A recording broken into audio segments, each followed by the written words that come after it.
Hello,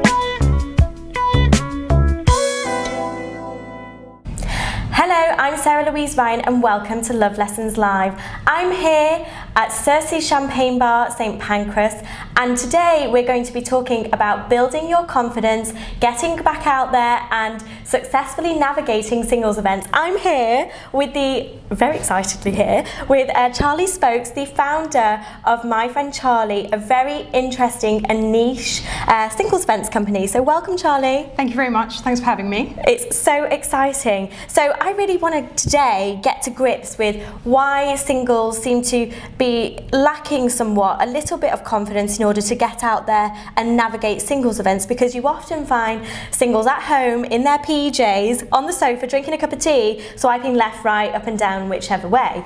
And it's far more exciting to meet singles out there, trial and error, and boost confidence, I guess. Yeah. So can you tell us a little bit about who you are and what you do? Of course. So, as you said, I'm Charlie Spokes. I founded My Friend Charlie as a way for people to actually get out, meet in real life, and have those opportunities of finding people with something in common. So it came about from a conversation with my mum. She said, I don't understand why your generation don't meet through friends anymore. And I just thought, actually, you know what, I always host parties. Why don't I just do this on a bigger scale and get more people together and make it into that environment where it's very calm, it's very relaxed, but it's also a lot of fun, and you have a good night out regardless. The biggest thing that we've found with this is that it's very easy to meet people, date online, where you actually don't have to do anything. So you can say, oh yeah, I'm dating online, I'm chatting to 15 different people and not actually doing anything. So by getting people offline and getting them to come to events, yes, it's a bit more scary, but actually it's far more fun. If you're in a room of 20 people doing something like axe throwing, then automatically you're just going to start to talk to people about the event that you're at and other sort of similar sports and activities. So really exciting. Charlie's business tagline is pick an event and not a profile. And when I came across that, I thought, oh my gosh, that's so right, because when you're picking an event, you're picking something that aligns with your personality, your interests, and I guess, you know, where you want to be at, and hopefully you'll meet like-minded people that are interested in the same things. So Charlie, I guess my question to you is, why are so many singles building these pseudo relationships with other singles and not actually getting out there? What is it that's holding them back? I think it's definitely a confidence thing. It's very, very simple to sit there, as you said, in your pajamas, having a cup of tea or a glass of wine and going, oh yeah, they look nice, they look nice, they look nice, without actually anything being behind it. So you're looking at an online persona, which obviously everybody puts their best selves across, but not necessarily their real selves. And it's important to remember that nobody is perfect, and you're seeing a very different view when you're looking through profiles online. I think the important thing for the focus to be is that actually you want someone who has something in common with you. So you want to look for sort of matches somewhere along the line in your profiles, whether you're online or if you're offline. The automatic thing is to find common ground. Right. So we're aiming to just make that easier, and we don't want to filter people. We want people to filter themselves, hence the pick an event, not a profile. I think that online really lends itself to a lot of, there are a lot of successful matches out there, lots of success stories with the likes of many online dating platforms, but I do think that the online space also lends itself to a lot of negative behaviours and, I guess, activity. And well, it's quite a fully loaded question, I guess, but what is it about dating events that eliminates that kind of behaviour, the behind the screen and faceless, negativity? I think you have to behave in a certain way when you're in front of people. You don't have that opportunity to say something quite so flippant, or you consider and you watch their body language, and it means that you feed off one another. Whereas online, actually, a lot of the intonation gets lost through a text message or a WhatsApp chat. So in real life, you do have to moderate your behaviour, but you do it naturally. It's not a forced thing. Yeah. It's having a conversation with your friends rather than picking up on something that somebody said and maybe misconstruing it. Well, Charlie, I have spotted over many years in the dating industry lots of different dating events companies. I do believe that dating events companies have a bit of a taboo still associated with them. Can you tell us a bit about that and what makes yours different and far more exciting? Sure, I think you're absolutely right. Offline dating, speed dating tends to have fairly negative connotations. It tends to sadly stink of desperation. What we're trying to do is actually make it an enjoyable experience. Right. And the opportunities that we're sort of offering people are effectively just hanging out with friends. We are creating very nice, fun, friendly environments for people to come into and meet other sort of like-minded souls. You know, it isn't speed dating. We don't sit people opposite one another for 3 minutes and say, you know, do this, do that, the other. What we're doing is we're creating events that you can almost explain away. So if you're a guy down the pub with your mates, you're like, actually guys, I've got to go, sorry, I'm going axe throwing with my friend Charlie. And it's very easy for people to come to a dating event without that stigma being behind it.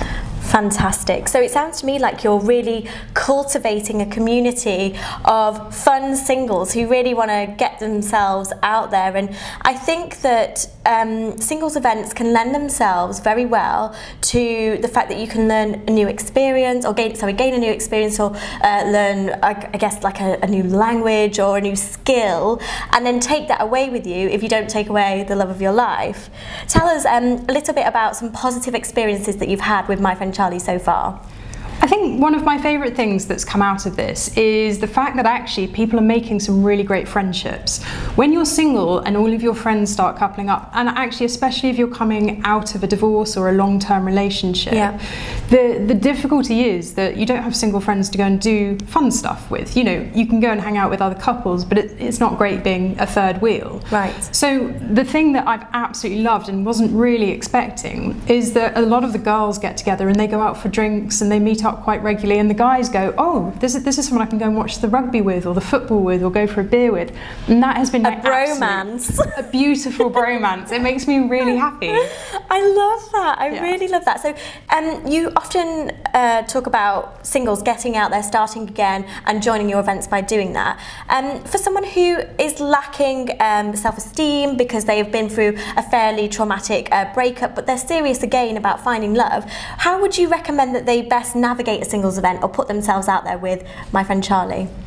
It is really hard, and I completely understand that. You know, you want to go for something.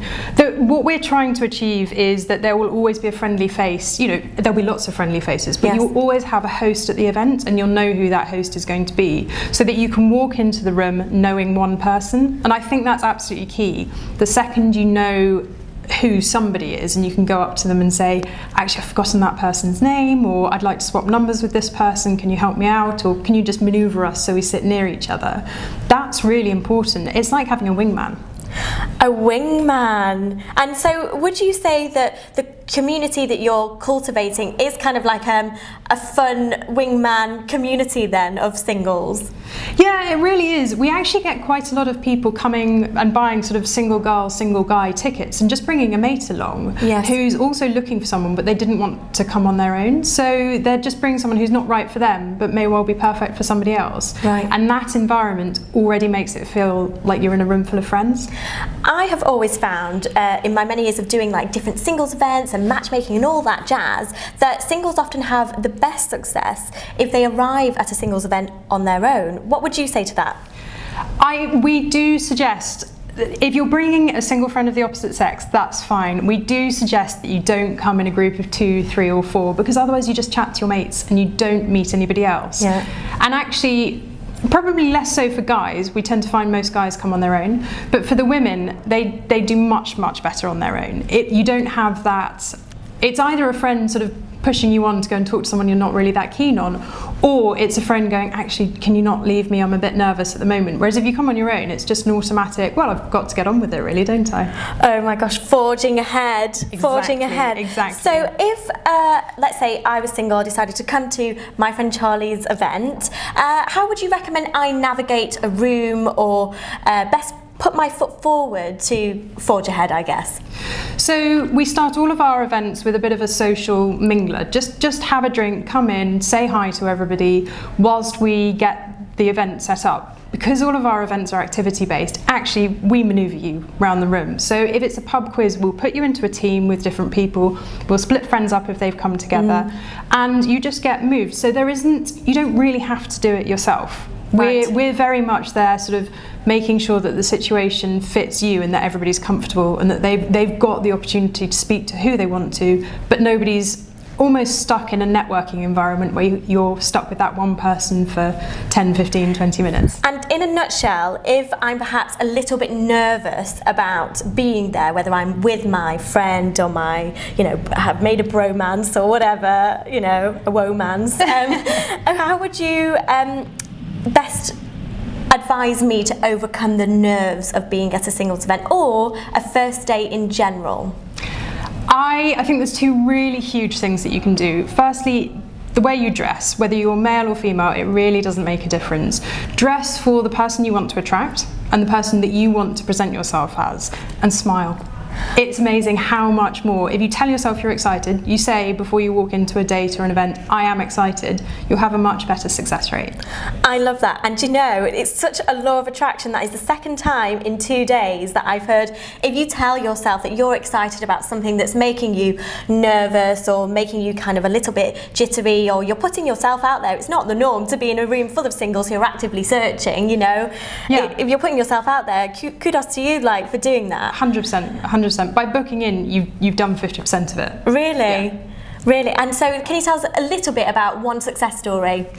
Actually, we've had some really nice success stories, and the way that we follow up on people is quite gentle, because they're coming to us because we don't have profiles online. They like their privacy, so we just hear through friends of friends coming to the next event. Yeah. If they came to their first event with a mate and they've met somebody, the friend has met somebody, then their friend will come back and say, oh yeah, so-and-so's still dating so-and-so, and that's really cool. Charlie, absolutely lovely to speak to you. Thank you so much. So I'm here with Charlie Spokes. We're at King's Cross, St Pancras, Searcy Champagne Bar, and we have been talking about building your confidence and getting back out there in real life, meeting singles. This is Sarah Louise Ryan on Love Lessons Live.